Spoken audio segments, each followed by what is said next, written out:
Well, it's definitely going to take a lot of community work, according to police. And just right now, this is an example of the issue that a lot of residents and even police were talking about. We are right here on El Dorado and Weber Avenue, where another shooting just took place sometime within the last 20 minutes. We were actually on our way out here just to try to cover an earlier report that we did today. And that's when we heard through the scanner that there was a shooting. Multiple units were called out. Right now, we see several Stockton police units out here. A large area has been taped off. We also see the California Highway Patrol that's out here. Everyone is just rerouting traffic right now. Now, when we got here, there was a man who approached us. He said he just heard multiple gunshots when he was coming out of a building.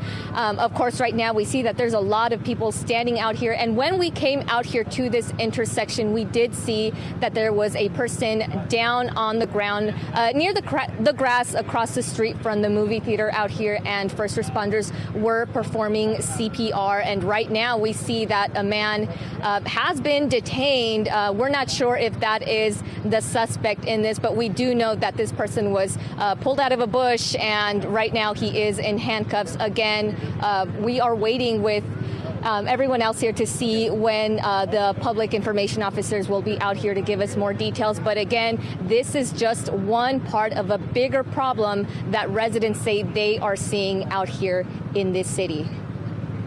I wonder if my flowers are going to, every time I come out my front door, I know there's a chance I could catch a bullet. Flowers and candles on sidewalks honoring victims of gun and community violence is an all too common sight, according to many Stockton residents. But it's not something most ever really get used to. I worry. I just grab my dogs and I take them down to the ground because not this shooting, but the one before that, a bullet went right through the apartment, right underneath me, a stray bullet. In this Flores Street neighborhood, residents say they are waiting for answers and status of 3 victims who were shot on Saturday. But this is just one of multiple shootings that police say happened throughout the city over the weekend. The first shooting was on the 2700 block of West March Lane, where a 38-year-old was shot.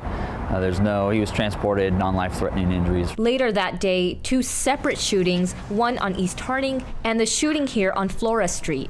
Both of those shooting cases are actually one and the same. There was 3 total victims that were shot. They're all alive as of right now. Then a 40-year-old man was shot and killed inside a car on Ann and 9th Streets. Police say a tan-colored SUV was seen leaving the scene. And that was just after the gunshots rang out.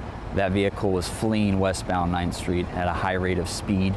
And so we're asking for the community if there's anything further along 9th Street all the way till Phelps, if they saw something or have cameras. And another incident Sunday on El Dorado and 8th Streets, where police say a 23-year-old was shot. Well, as of right now, all we have for that suspect description is a white truck.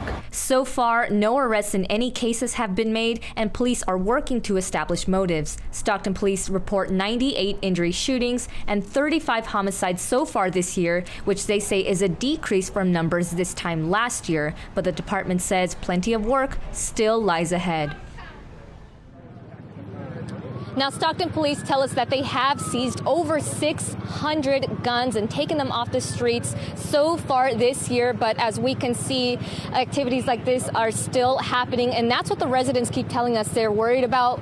For now, this area remains taped off. Again, this happened sometime just in the last 20 minutes. I imagine we're going to see a lot of activity out here as this investigation is just starting in its early stages. But we will be out here trying to get the latest updates for everyone. For now, reporting live in Stockton, Josie Hart, KCRA 3 News. Josie, thank you. Anyone with information on these cases is urged to call the Stockton Police Department and the Stockton Crime Stoppers tip line.